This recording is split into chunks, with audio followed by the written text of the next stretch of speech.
अखिल जगत स्वामी साप सदा शिव मल्हारी मणिमल्ल संहारक ऐश्वर्य प्रदाता शक्तिदाता जय दुरी गणाधीशित आदिरुद्र श्री मातंड भैरवा.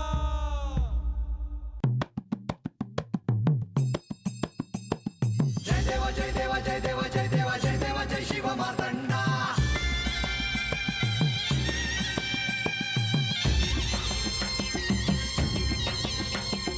जय देवा जय देवा जय देवा जय देवा जय देवा जय शिव मार्तंडा. हरिवर्धन मल्हारी तुझी प्रचंडा. अगडदुम नगारा सोन्याची जेजुरी देव गेले जेजुरा निळा घोडा. अगडदुम नगारा सोन्याची जेजुरी देव गेले जेजुरा निळा घोडा. पाव में तोडा कमरी कर पटा बिहिर मस्तकी तुरा. खोबऱ्याचा कुटका भंडाऱ्याचा भडका बोल अहंकारा सदानंदाचा येळको. सदानंदाचा येळको. जय देवा जय देवा जय देवा जय देवा जय देवा जय शिव मार्तंडा. जय देवा जय देवा जय देवा जय देवा जय देवा जय शिव मार्तंडा. हरिवर्धन मल्हारी तुझी प्रचंडा.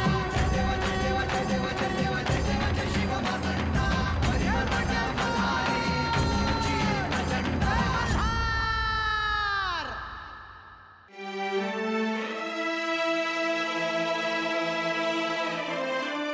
आज हे असं अंगणात का उभं आहे?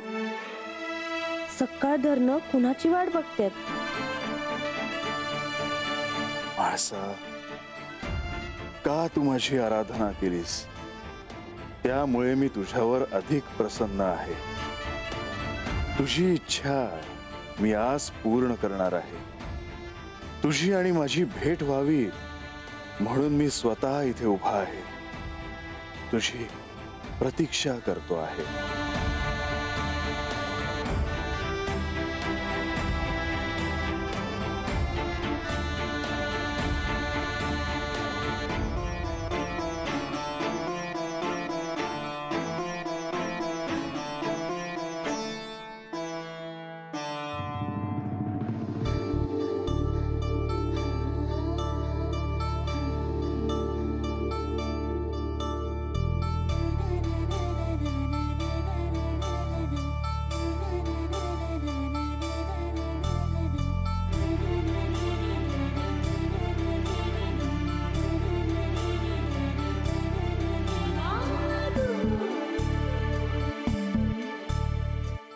श्री विष्णूंनी सांगितल्याप्रमाणे काल मी महारुद्र करून घेतला. त्याचे फळ म्हणून ही माझी इच्छा पूर्ण करतील का?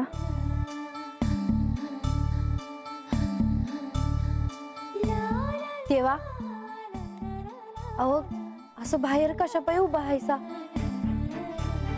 आतवाड्यामध्ये येणार नाही वय? येईन मी, पण मला वेळ लागेल. हो पर आता सुरवदेव भी माथ्यावर आला आहे. असू दे.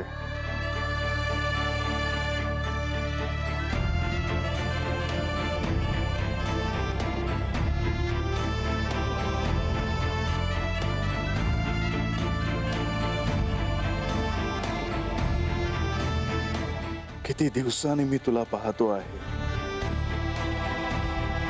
म्हणून देव आता थांबला आहे. आत्ता कळालं मला. तू इतकी रागवली आहेस की माझ्याकडे पाहणार देखील नाहीस.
देवा,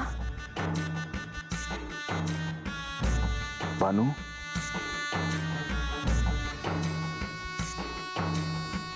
म्या बघितलं जी हासात एक गड उतरून गेल्या ती. तर देवा, तुम्ही त्यांच्या संग बोलला का नाही जी? ती न बोलताच पुढे गेली. तर त्यांनी तुम्हाला बघितलं ना? मग तिला काहीतरी महत्वाचं काम असेल. देवा, तुम्ही मोर असताना काय महत्वाचं काम असणार? कदाचित ती माझ्यावर रागवली असेल.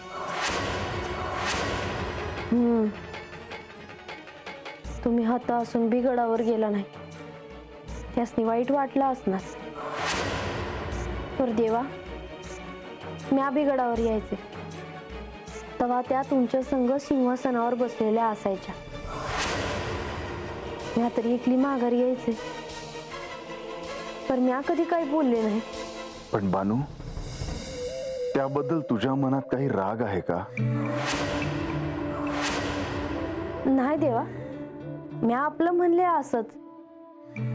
मला तुम्हासनी एवढंच सांगायचं आहे का तुम्ही त्यासनी भेटला असता तर म्या तुम्हासनी काय बी बोलले नसते बघा.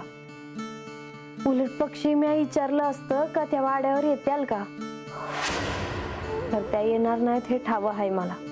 पण ती समोर आली नाही हे उत्तम झाले. असं कशापायी म्हणताय देवा? तिने विचारलं असतं तर मला खरं सांगावं लागलं असतं की मी गडावर का येत नाही ते. मग सांगायचं. जर मी तिला सांगितलं असतं तर तुम्हा दोघींमधला वाद वाढला असता.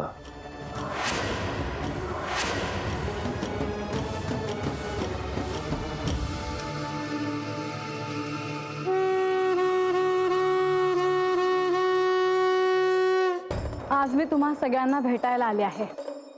गडावर महारुद्राची पूजा झाली, त्याचा प्रसाद, वस्त्र आणि दागिने घेऊन मी आले आहे आणि तुम्हा सगळ्यांशी काही महत्त्वाचं बोलायचं आहे. देवी, मी तुम्हाला एक विनंती करू का? बोला गणोबा. आधी तुम्ही समजासनी जे काय सांगायचं आहे ते सांगा आणि मग हे आणलेलं आहे ते त्याचं वाटप करूया. बर, येत्या काही दिवसात अत्यंत महत्त्वाचा महायज्ञ गडावर होणार आहे. त्याची तिथी सगळ्यांना कळवण्यात येईल. त्यासाठी देशोदेशीचे राजे, ऋषीमुनी आणि भक्त येणार आहेत. आपल्याकडून त्यांचे स्वागत यथोचित होण्यासाठी आपण सगळ्यांनी प्रयत्न करावे अशी माझी इच्छा आहे. देवी, आम्हास ती फक्त सांगा होम कधी आहे तो. अख्खी जेजुरी झाडून काढू, सडा रांगोळी घालू. हे ऐकून मला आनंद वाटला. नुसतं राज्यातच नाही देवी, आम्ही गडावर बी समजन येऊ आणि पडल ते काम करू. हा यज्ञ विश्व कल्याणासाठी आहे. यात जो कोणी हातभार लावेल त्याच्या पदरी पुण्यास पडेल आणि सगळ्यांचे कल्याण व्हावे हाच या यज्ञामागचा हेतू आहे. पर देवी, यो होम होणार कसा? कारण देव तर गडावर नाही. हो ताई, कुठं काय बोलायचं काय कळतं का नाही? अगं, देव बानू वाढत असलं तरी होमासाठी गडावर येतील की. हा, तू कशा पायी विचारतेस? चुकलं माझं, चूक पदरात घ्या. मी आपलं सहज विचारलं. अरे देवी, सावता तुम्हाला अवसान घेऊन आलेत आणि काय बोलतायसा? हे बघा, देव गडावर येणार आणि ह्यो होम बी होणार. तेव्हा झपाटून समजानी कामाला लागा. वय वय वय वय. सदानंदाचा येळकोट, येळकोट, येळकोट. जय मल्हार. सदानंदाचा येळकोट, येळकोट, येळकोट. जय मल्हार.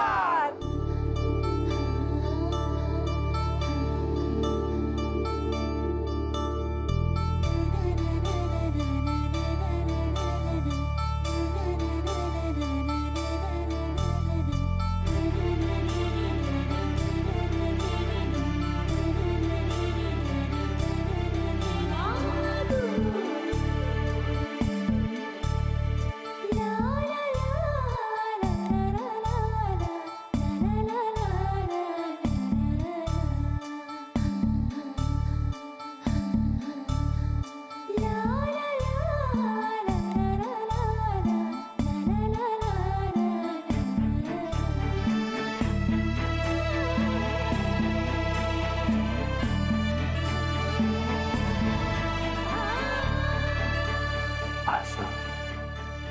सकाळी पाहिलंस पण थांबली नाहीस, असं का?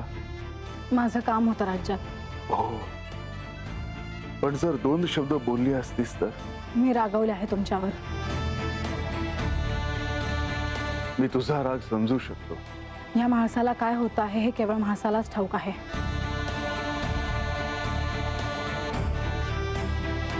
कशी आहेस? तुमच्याशिवाय मी कशी असणार?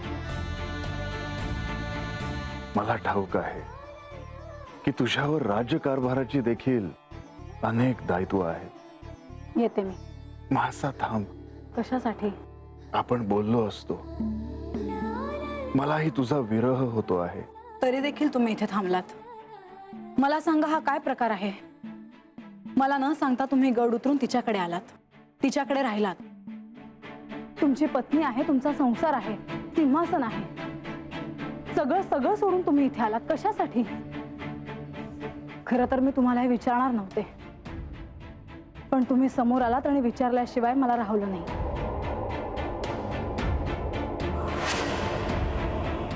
एवढं काय बोलतेत? किती वेळ झाला आहे? असं काय घडलं आहे वाड्यावर की तुम्ही गडावर येणार नाही असा संदेश पाठवला? माझ्यासाठी राहूच द्या, पण महायज्ञासाठी देखील यायला तुम्हाला वेळ नाही? माझा प्रश्न वेळेचा नाहीये. मग कशाचा आहे? मलाही कळू द्या. तो विषय नको, नाहीतर तुम्हा दोघींमध्ये वाद व्हायचा. हो, मग तर मला ऐकायचेच आहे. असे कोणते कारण आहे की तुम्ही मला सोडून पायथ्याशी जाऊन राहत आहात? सांगतो. मला वचन द्या. दिलं वचन. माझी इच्छा आहे तोवर तुम्ही माझ्या संग हातच थांबावजी.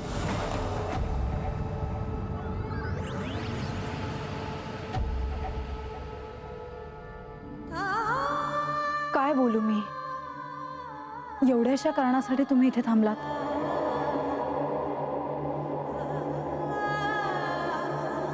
तिने फसवलं आहे तुम्हाला. तिला याचे शासन केल्याशिवाय मी राहणार नाही.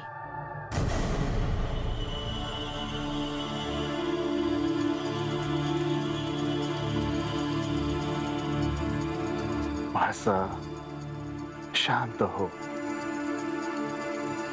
मी जे म्हणाले होते तेच घडलं ना? तिने तुमच्या भोळ्या स्वभावाचा लाभ घेतला आहे. तुम्ही तिला असे वचन दिले तेव्हा तुम्हाला माझी आठवण नाही आली? पण मी वचन आधी दिले होते. याचा अर्थ तिने तुम्हाला शब्दात अडकवलं आहे हे तुम्हाला मान्य आहे ना? म्हाळसा, मी तिच्याकडे येऊ शकलो नाही, तिला वेळ देऊ शकलो नाही, म्हणून हे सारं घडलं. एवढं होऊनही तुम्ही तिच्याच बाजूने बोलत आहात. मला तुमच्याशी बोलायचं नाही. म्हाळसा, हात सोडा माझा. म्हाळसा, मला तुला पाहावंसं वाटतं, तुझ्याशी बोलावंसं वाटतं. मग कोणी अडकवलं आहे तुम्हाला? त्या रानात राहणाऱ्या मुलीने. एवढी मोठी झाली ती, तिला ठाऊक नाही ती काय करते आहे ते. ज्या क्षणी मी तिला तिचं स्थान दाखवून दे. म्हाळसा, तू असा काही वाद घालू नये. का? काळजी वाटते आहे तिची? आयुष्यभर सूर्यदेवांची उपासना केली आहे मी. आराध्य म्हणून सर्वस्व वाहिलं मी तुम्हाला. प्राणाहूनही जास्त प्रेम केलं मी तुमच्यावर. पाहूयात कुणाचं सत्व अधिक आहे ते. होय, पण ती ही योग्य वेळ नव्हे. मग आत्ता चला माझ्यासोबत गडावर.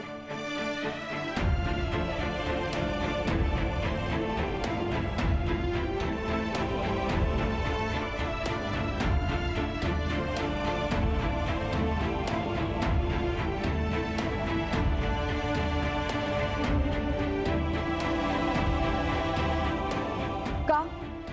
आता का गप्प आहात तुम्ही? फसवून घेतलेल्या वचनाचं काय मूल्य? धुडकावून लावा ना ते आणि चला माझ्यासोबत. त्याचं जर काही पाप असेल तर तेही मी माझ्या माथी लावून घेईन. अजून काय करू मी? मी शब्द दिला आहे.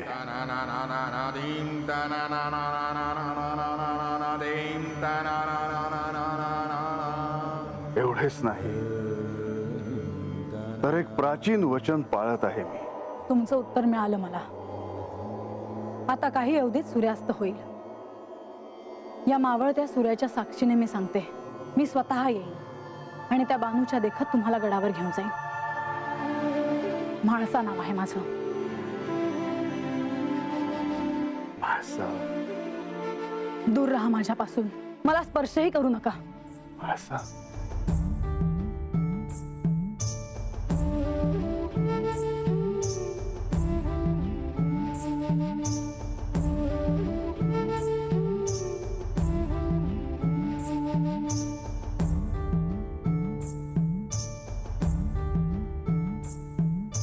येते मी.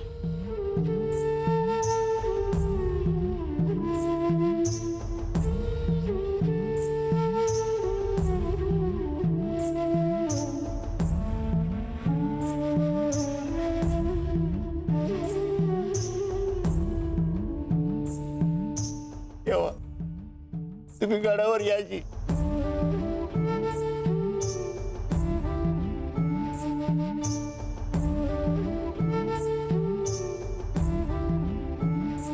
तेव्हा तुम्ही गडावर या.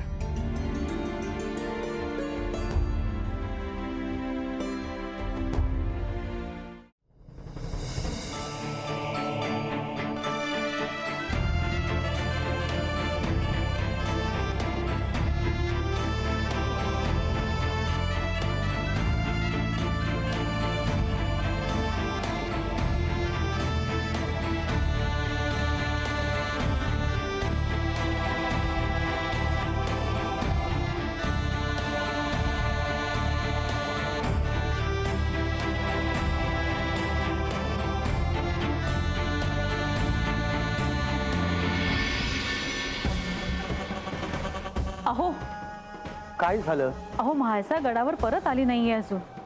तिकडे गावात काय झालं तेही कळालं नाही. अहो काही महत्वाची कामं असतील म्हणून वेळ लागला असेल. अक्का हक्का अगं दम खा जरा. अशी धापा टाकत काय आलीयस? अक्का अहो देवी आले आहेत गडावर. माधवी मला सांग, म्हाळसा एकटीच आलीये का? हो, देवी आणि सेवक माघारी आले आहेत. का हो? नाही, देव गडावर आले नाहीत का असं विचारायचं होतं मला. मला जी वार्ता मिळाली आहे त्यानुसार केवळ देवीच गडावर आल्या आहेत. देव गडावर परत आले नाहीत म्हणजे आश्चर्यच आहे. त्यांनी गडावर परत यावं म्हणून तर म्हाळसाने महारुद्र केलं. अहो आता नसते विचार करत बसू नका. आधी जाऊन म्हाळसाची भेट घ्या. हो, म्हाळसाची भेट तर घ्यावीच लागेल.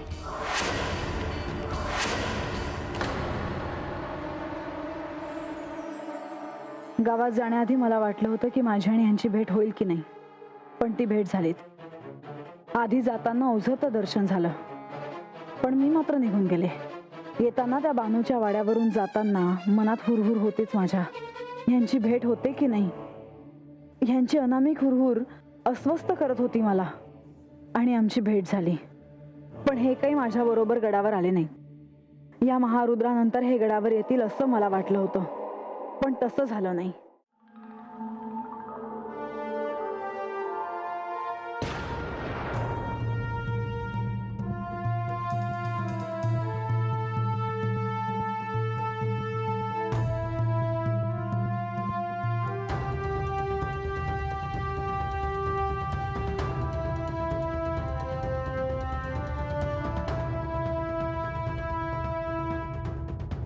डोळ्यात पाणी आणायला काय झालं? काही नाही. म्हाळसा आई आहे मी तुझी. मला सांगू नकोस की काही झालं नाही म्हणून. काय झालं सांग मला. गडावरून येताना यांची भेट झाली. तरीच कशाला भेटलीस? मी त्यांना जाताना पाहिलं आणि मी राज्यात निघून गेले. येताना ते तसेच वाट पाहत होते. माझा पाय उचलेना. मी थांबले, तेही माझ्या दिशेने येत होते आणि तेही थांबले.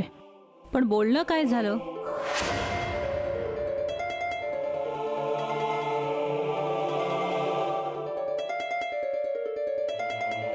आई यांना फसवलं आहे तिने. म्हणजे देवांना फसवलं? एवढी मोठी झाली आहे ती?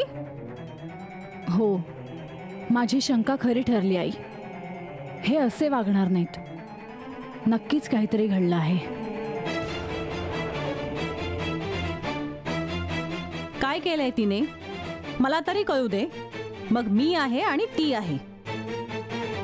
आई, तुला आठवतं त्या दिवशी हे मला न सांगता तिच्याकडे निघून गेले. तिने यांना अचानक बोलवलं होतं.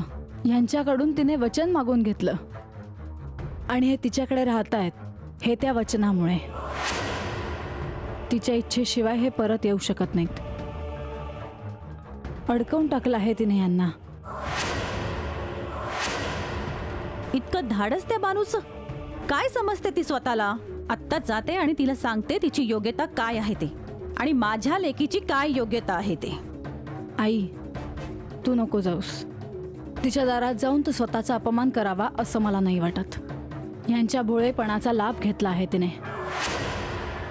भक्ताचं कल्याण करण्यासाठी हे गेले आणि आराध्यालाच तिने वचनात बांधून ठेवलं. अगं मग हे सगळं सुरळीत कसं होणार? काय असंच चालू ठेवायचं? काहीतरी करायला नको? तुला काय वाटलं गप्पा बसेन मी? नाही, तिच्या देखत त्यांना गडावर आणलं तर म्हाळसा नाव नाही माझं.